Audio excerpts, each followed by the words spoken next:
What's going on, everyone? This is Jay and Tim from Review It, and today we have the latest news on the AMD Ryzen processors. Now, the three that we're going to take a look at right off the bat is going to be the ones that are going to be the most important ones, the 7 series of the Ryzen processors.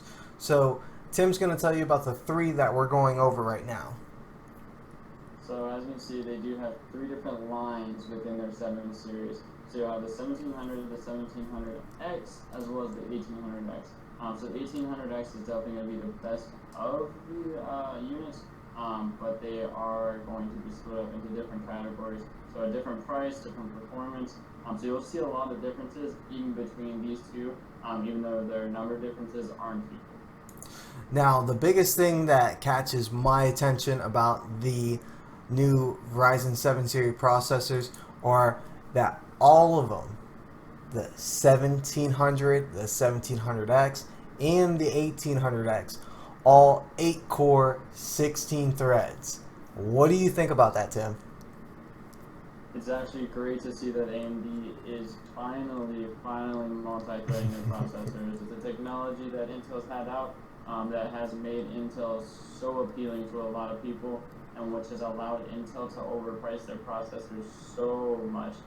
So that's great to see that AMD is coming back out of the gate with their newer units having that hyper-threading option, which is definitely a big plus when it comes to gaming or doing anything when it comes to productivity, anything like that. Yeah, I personally think that AMD is going to give Intel a run for their money. When it comes down to performance, I think this is going to put tremendous numbers up compared. So first thing we're going to do, we're going to jump into the specs of the 1700. Now this is again 8-core 16 thread. The base clocking speed 3.0 with the boost of 3.7 at 65 watts. Wow. So what do you think about that power consumption on this processor? Well, when it comes to that, it looks very appealing to anyone who knows anything about overclocking. So when it comes to that wattage, the lower the wattage, the lower the temperature, so you can easily push out a lot more core speeds out of that unit. Particularly, you can see that 3.0 to 3.7, which is great. I'm glad that they actually incorporated that boost clock as well, which most people aren't going to be using that boost clock all the time, but it will auto ramp up to that speed when it is Absolutely. gaming and so on. But when you're not using it for anything like browsing the web or anything, you don't need that high clock speed. So it's cool to see that they allowed that to happen, which is great within even their entry-level 7 series. Yeah, this is their entry level, and they're comparing it to the i7 7700K.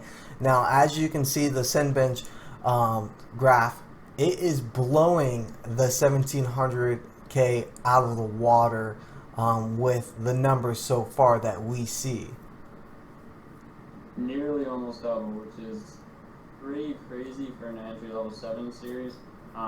So that's very good numbers to see out of that unit. Yeah, they're definitely going to be making a statement, I believe, with the Ryzen 7 series processor. But what is even better is the 1700X. The 1700X is actually going to be coming in at a 3.4 gigahertz base clock speed. Now the boost is going to jump up to a 3.8. Now the wattage does go up a little bit more on this socket, so it's going up to 95 watts on this processor. Still 8-core 16 threads. Now what do you think about the comparison? They're comparing this to the i7 6800K and also the 6900K. Alright, so this is a little scary just because I actually see the same line that I'm using right now. So mine is 5850K. So it's a little scary to see that just because I do not want to see the price on this one, because I already know what I paid for the one that's sitting in my computer right there. So I'm a little scared on that. So hopefully we don't have a sliding computer that shows that price, because it's going to kill me. But to see that performance, man, that is crazy. Just because this processor is treating me very well. So I might, if the pricing is right, I might actually upgrade to this unit and sell off that other unit, depending. It really just depends. But even the 6900, if it's faster than that 6900, I'm sure the price on that one's actually $1,000, so $400 more than what I paid. But that's crazy if they can actually keep up with that. That is going to be very, very, very hard for Intel to combat on. Yeah, especially now. Don't forget all the processors are dual channel DDR4, and they're all overclockable. So they come with 24 PCIe lanes. So that is definitely impressive. I mean, this is a big jump. Oh, wait. So one thing that I just remembered, mine is actually a 6-core, and it's a 12 thread. This 1700X is an 8-core and a 16 thread. Yes. So that does put it above mine, no matter what, and that's why I'll see that performance difference. So this 6800K right here is only a 12 thread versus that 16 thread. So that's a big jump, especially if it's cheap. Yeah. So let's take a look at the 1800X, and then after that we'll take a look at the pricing of all three processors. So that was the 1700X. Now let's take a look at the Mac Daddy 1800X, 8-core, 16 threads, just like the other two, but the big difference is the base clock speed coming in at 3.6 and then the boost at a 4.0. Now they're comparing this to the i7 6900K. Now, still, based off the benchmarks we know of so far that AMD provided us with, it is still beating the 6900K. That's very good to see. I can't wait to see the pricing. That's one thing that is really, really appealing, just because I know AMD has always been a lot cheaper. So I'm curious to see if they're jacking up their prices or if they're keeping them extremely competitive and keeping them at that range. Do you happen to know the power, the wattage on this particular unit? I personally don't know off the top of my head.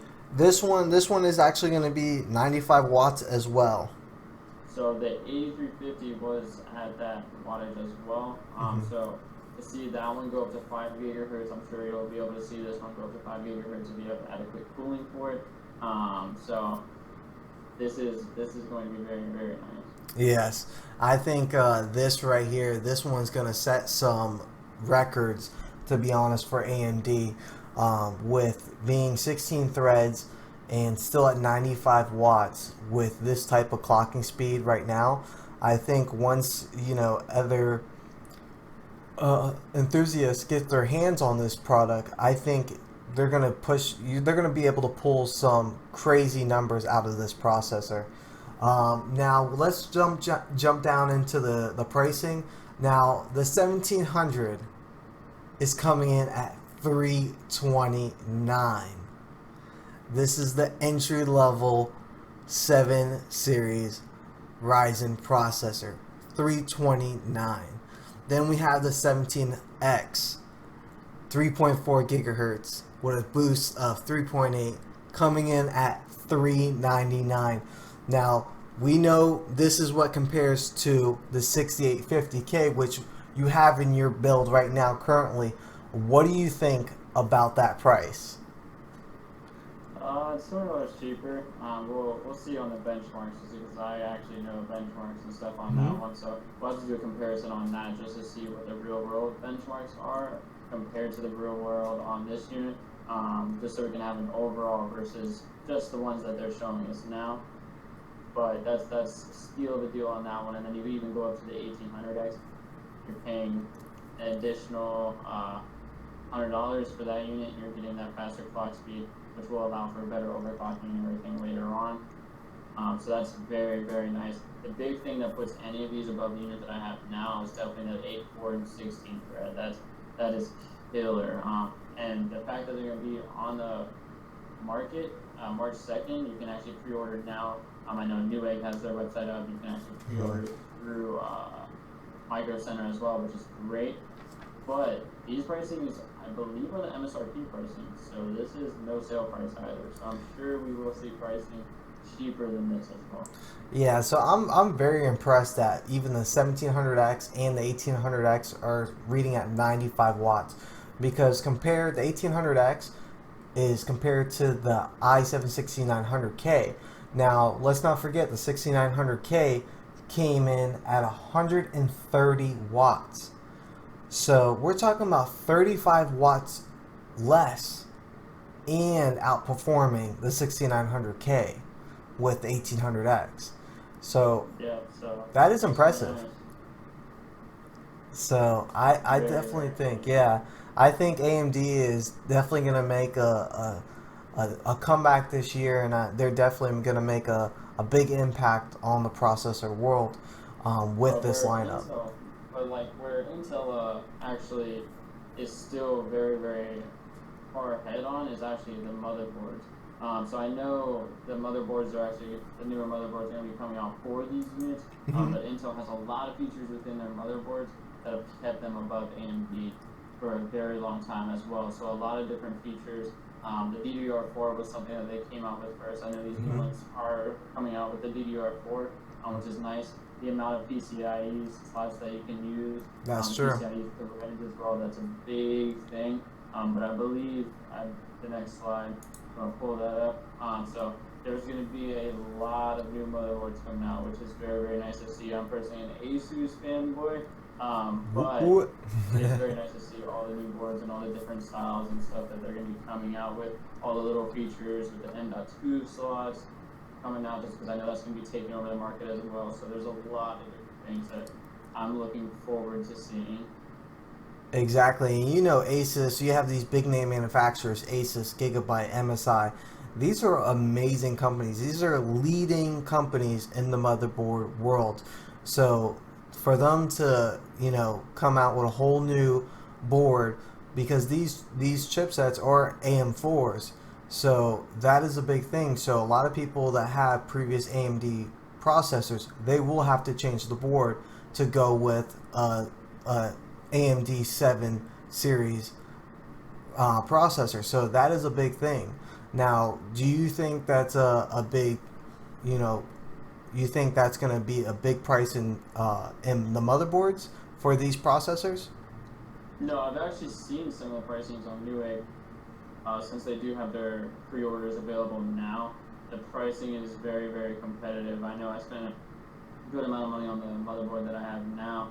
I'm very satisfied with it, but I know the pricings I saw on some of the new Asus motherboards that they came out with that are comparable to my board for the new Ryzen processors, very affordable. Definitely, AMD is going to be the budget build for mid 2017, so we might have to post a video of a budget build on that unit if Absolutely. doing that, or even just if anyone wants to see a budget build for the pricing and everything like that. That's going to be a very, very good budget build.